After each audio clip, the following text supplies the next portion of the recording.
Tell me a little bit about yourself, how you came to Jeff City, how long you've been there, a little bit about your family and what you do for a living. Okay. So you can go ahead. Okay. My name is Dennis Nickelson. I've been in the classroom for 34 years, 28 of those at Jefferson City High School. I retired in 2006. I was the 1994 Jefferson City Public Schools Teacher of the Year. While at Jefferson City High School, I was a science teacher, science department chair, boys and girls athletic coach, intramural director. It goes on and on and on. 28 years is a long time. When I retired in 2006, I retired to be part of an NSF-funded grant, actually a DESE-funded grant at the University of Missouri Columbia and Columbia Public Schools, where I mentored the Columbia ninth grade grade science teachers in their classroom, and also taught teachers statewide. And then at that same time, I was given the opportunity to join the faculty at William Wood University in Fulton, where I teach mathematics and physics.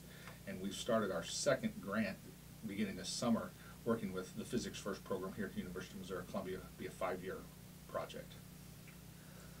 Tell me a little bit about why you decided to run for Jeff City Board of Education.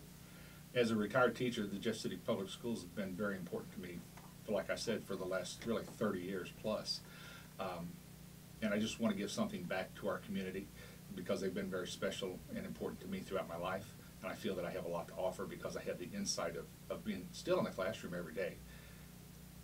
That was actually going to be my next question. What makes you, stand out as a candidate, that your experience? I think it's just important that, I can walk from my classroom right to the board seat and understand the process of students struggling to learn and understand what's going on.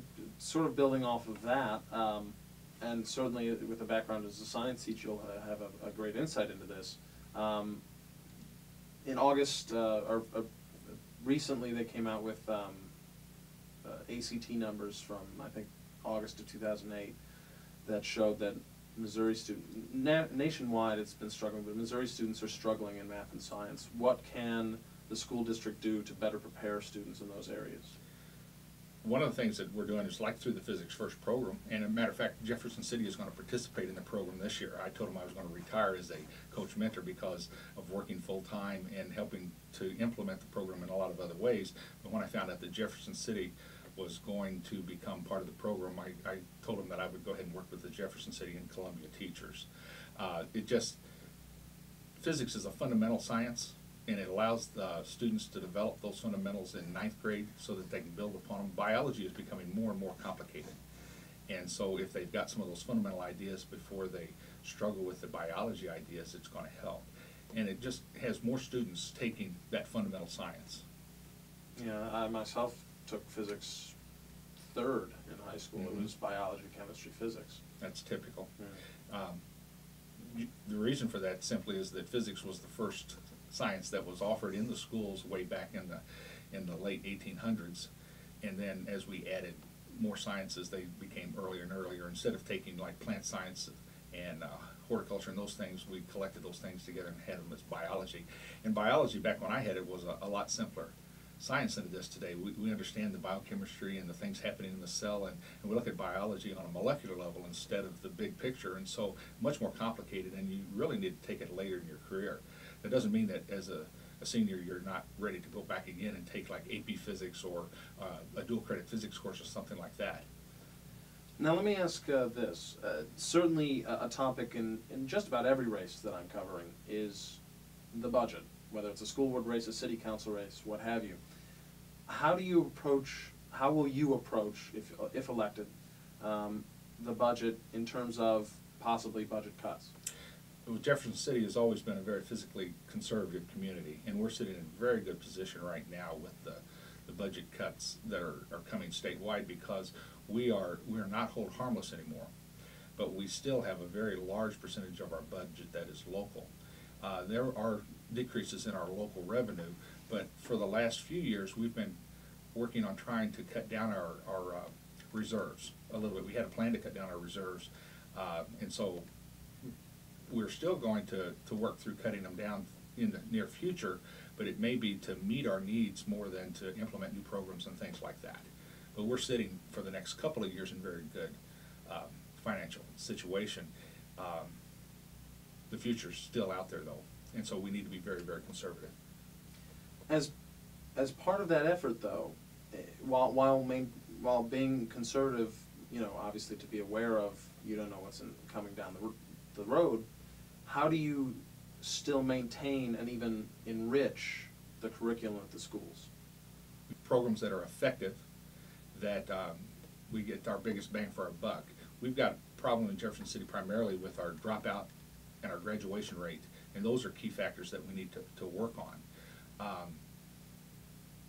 And so we need to be looking for programs and spending our money wisely to help meet those things and entice students to come to school and have a very rich program so that they're willing to come to school. They want to be there. It's a safe place. It's a good place to live and grow. And so that's the #1 priority. Now, you were a science teacher, like you said, but I've asked people about, because in a time when, you know, whether it's budget cuts or just being conservative with a budget, how do you value the importance of arts education in the classroom? Oh, arts education is very important.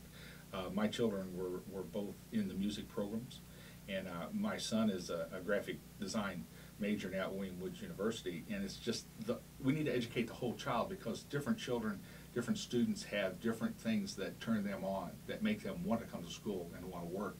And the arts are very important because it enhances the rest of the program. It's different from the extracurricular activities, which do that also, but the arts, they're the heart and soul of many students, and so they're extremely important. Coming from the classroom to the board, if elected, what do you see as as the biggest issue that you want to tackle as a board member?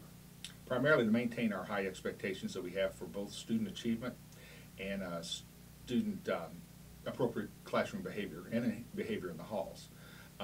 We're living in very challenging, very changing times, and students will work to the level of the expectations that their teachers, their parents, that their peers place on them, and they'll grow to that. And if we reduce our expectations, then we'll get less productivity out of the students. So having high expectations and then being willing to help them meet those goals, and find programs and teachers that care to help work and help push them to those goals. I always told my parents, you push, I'll pull, and we'll make the goal. Much more effective than lowering the bar is to push the students over the bar. From everything that I read and everything that I hear, one of the most important things in a child's development and education is the parent's involvement in that education. That if a parent is more involved, is more aware of what's going on, that helps the child. Do you think there's ways for a school board to encourage parents to do that, to help parents become more involved in their children's education? That's one of our changing demographics across the country, really, and especially in Jefferson City, where we're concerned, is that we have fewer two-parent families, fewer parents that are involved with their children's education. One of the things that we've got going on in Cole County is our Character Plus program, which is designed to have the community come together and decide what values are shared values of our community. And then all of the schools, the parochial schools, the public schools, all within the county, the business leadership are all going to work together to publicize those character traits, to publish them all around town, that we're working on trustworthiness this week, or this month. We'll have a different one each month. We'll have 12 per year. And that involved the parents, the businesses, and all the schools together with the same focused idea that's shared and developed by the community as a whole.